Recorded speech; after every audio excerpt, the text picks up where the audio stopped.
Buenas tardes a todos. Mi nombre es Javier Peñapoza y soy su profesor del ámbito científico-tecnológico de grado en ESO de nivel 2 y vengo a presentarles la quinta clase virtual de esta primera evaluación del curso académico 2014-2015, en la que vamos a ver el tema 2 del bloque temático 2 de asignatura de tecnología, los temas 4 y 5 del bloque temático 2 de asignatura de matemáticas y por último los temas 5 y 6 del bloque temático 2 de ciencias naturales. Con estos temas daríamos por finalizados los temas de esta evaluación o todos los conceptos que deberíamos de conocer de esta primera evaluación. Como viene siendo habitual, comenzamos por la asignatura de tecnología, donde vamos a ver el tema 2, que consiste en el conocimiento y la aplicación de hojas de cálculo. Este tipo de hojas permiten manejar diferentes tipos de datos y entre las más conocidas se encuentra la hoja de cálculo Excel, que es la que pertenece a Microsoft. Este tipo de hojas de cálculos, de forma general, presentan una distribución en forma de rejilla con un conjunto de celdas que están especialmente diseñadas para realizar los cálculos. Aunque el más conocido es el Excel de Microsoft, también existen otros programas como el Lotus 123 que pertenece a IBM, el Calc que es de Sun y el 4 Pro que pertenece a Corel. Entre los elementos del Excel 2007, el programa en el que nos vamos a centrar para estudiar las hojas de cálculo, presentan dos tipos de elementos. Por un lado estarían los elementos de trabajo, como la fila, que es el conjunto de celdas en el eje horizontal. El título de fila sería la primera de las celdas a la izquierda del todo, que posee el título de todo ese conjunto de celdas en horizontal. La columna, que sería un conjunto de esas celdas con datos en el eje vertical. El título de la columna, que sería la primera de las celdas ubicada arriba del todo, con el título de ese conjunto, o que da nombre a ese conjunto. Por otro lado tendríamos las celdas, que es exactamente la intersección entre una fila y una columna, y el rango, que se refiere a un conjunto de celdas. A este conjunto de archivos se les llama libros y cada uno de ellos se compone de una serie de hojas donde se recopilan los cálculos y la información. Respecto a la edición, Excel nos permite editar una gran variedad de conceptos o una gran variedad de términos. Por ejemplo, nos permite darle formato a cada una de las celdas, indicando qué tipo de dato vamos a introducir, si es un número, si es una palabra, qué tipo de alineación queremos que tenga ese texto o ese número, la fuente de ese texto o ese número, si queremos que tenga las celdas bordes o no, el tipo de tramas que queremos introducir en una tabla. Si queremos proteger alguna de las celdas para evitar su manipulación o su futuro cambio. También nos permite configurar la página, de esa forma podemos determinar los márgenes y la cantidad. Si queremos introducir encabezados o pies de hoja. También tenemos una barra de herramientas que permite editar algunos comandos que existen en la barra del menú. Y por otro lado tenemos en último lugar la barra de fórmulas, que está situada en la parte superior de la ventana y muestra o bien el valor constante de la celda que tenemos seleccionada o la fórmula que se utiliza para poder obtener el valor que aparece en la celda activada. También tenemos que tener en cuenta, en el caso de esta barra de fórmulas, que cuando incluimos un signo igual, a continuación introducimos todos los elementos para poder calcular o bien una operación o para poder introducir un valor dado. En este caso, en esta barra de fórmula es muy importante la sintaxis y el orden de preferencia, ya que la fórmula siempre se calcula de izquierda a derecha, aunque si se incluyen paréntesis, esto puede variar el orden de preferencia, ya que como todos conocemos, siempre cuando tengamos un conjunto de operaciones, se comienza por lo que está dentro del paréntesis y posteriormente se realiza lo que está fuera del mismo. El propio Excel contiene muchas fórmulas predefinidas o integradas, pudiendo utilizarse para realizar operaciones simples o incluso complejas. Y otra de las funcionalidades del Excel es la edición de gráficos, ya que a través de los datos introducidos en las celdas se puede vincular con una representación de un gráfico. Con esto daríamos por finalizada la asignatura de tecnología y ahora vamos a pasar a estudiar los temas 4 y 5 del bloque temático 2 de asignatura de matemáticas. El tema 4, que es los sistemas de dos ecuaciones lineales con dos incógnitas, y el tema 5, que consiste en la resolución de problemas.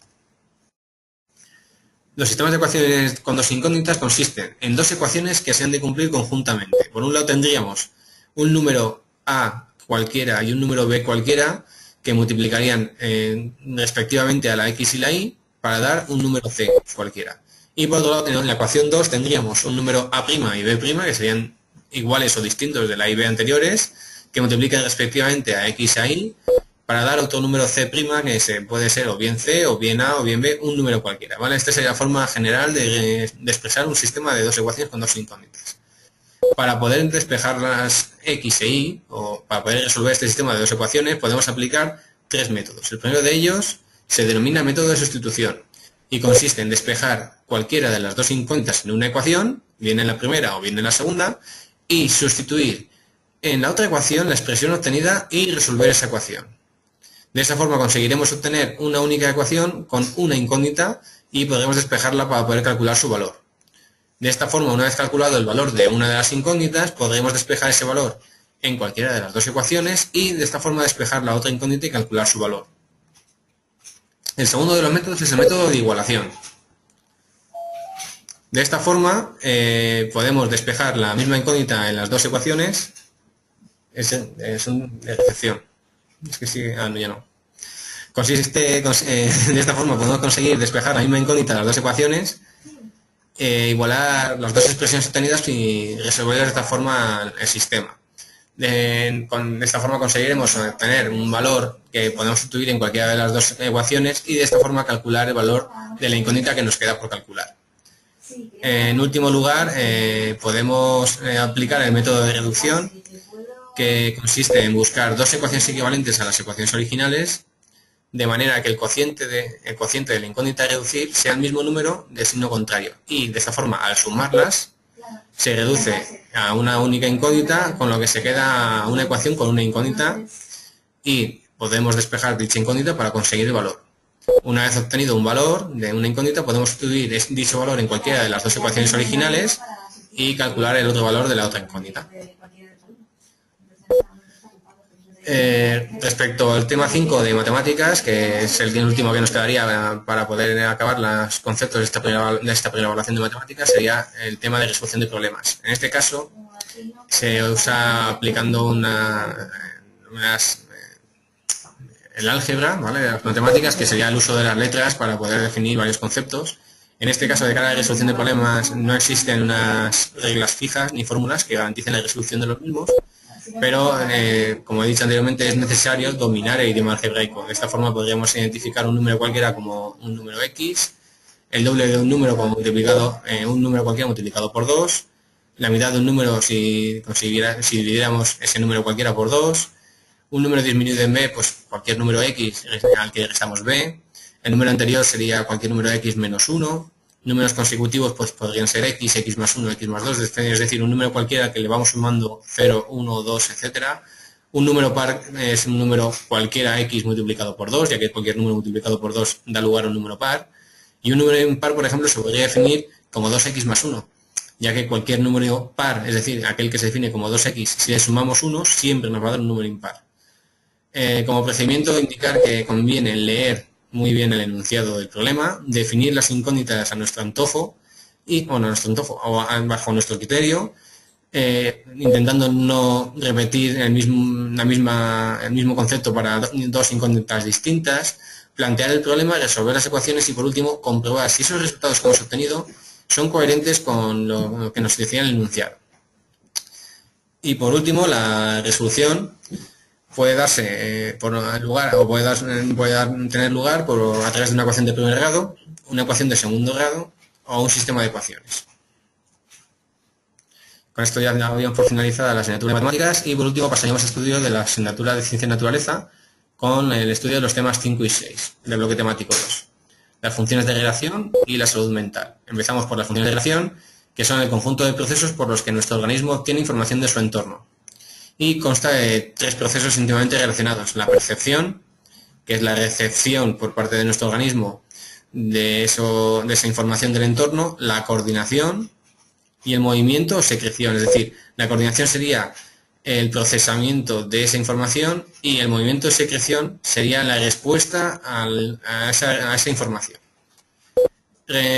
Los órganos que participan en la percepción, entre otros, pues serían la vista, como el oído, el olfato, el gusto y el tacto, que al fin y al cabo son los órganos de los sentidos de los seres humanos.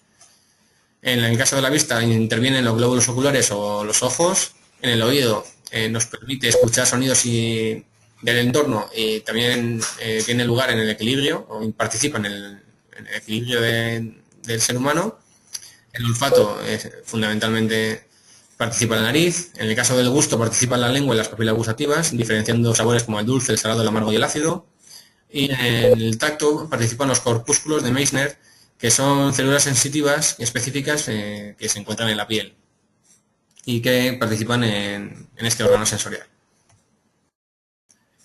Respecto al sistema nervioso, destacar que sus principales funciones son recoger información a través de los estímulos, transmitir esos estímulos a partir de impulsos y transformarlos posteriormente en sensaciones, para poder de esta forma elaborar una respuesta adecuada. La célula principal del sistema nervioso es la neurona y existen varios tipos, la unipolar, bipolar o multipolar, que se diferencian en función de sus prolongaciones. En caso de que tengan una única prolongación sería unipolar, si tienen dos prolongaciones sería bipolar, y en caso de que tuviera más de dos prolongaciones se denominaría multipolar. El sistema nervioso permite el control interno del organismo. De esta forma se lleva a cabo este control a partir del sistema hormonal o endocrino, que a partir de las glándulas endocrinas como la hipófisis, el tiroides, el paratiroides, el timo, glándulas suprarrenales que se encuentran en la zona superior de los riñones, el páncreas o las glándulas sexuales, permiten la secreción de endorfinas o de hormonas y permiten el paso de información o incluso el estímulo frente a una situación específica. Y por último, el aparato locomotor, que está compuesto por el esqueleto, las articulaciones y el sistema muscular, participa en esa transformación del estímulo o en la respuesta a ese estímulo inicial. Por último, respecto al tema 6, la salud mental, comentar que, entre otros, incluye el bienestar subjetivo, la autonomía o el potencial emocional. Y los factores que repercuten en la salud mental, entre otros, pueden ser el ritmo de vida, ya que puede, por ejemplo, afectar al estrés o puede producir estrés, síndromes psicopatológicos especiales, como por ejemplo el insomnio. Y también existen otros, como las adicciones, que pueden existir de varios tipos, como adicciones a sustancias o relacionadas con actividades. Con esto daría por finalizada esta quinta clase virtual de nivel 2. Espero que os haya sido útil a resumir un poco los conceptos de estos temas, que os hayan quedado claros, y recordad que siempre y cuando surja cualquier duda de estos conceptos os podéis poner en contacto conmigo, o bien a través de correo electrónico o bien por teléfono, y os ayudaré en todo lo que pueda. Animaros a estudiar, ya que con esto damos por finalizados los temas y los conceptos de esta primera evaluación de nivel 2, y que tengáis mucho ánimo y sigáis adelante. Cualquier cosa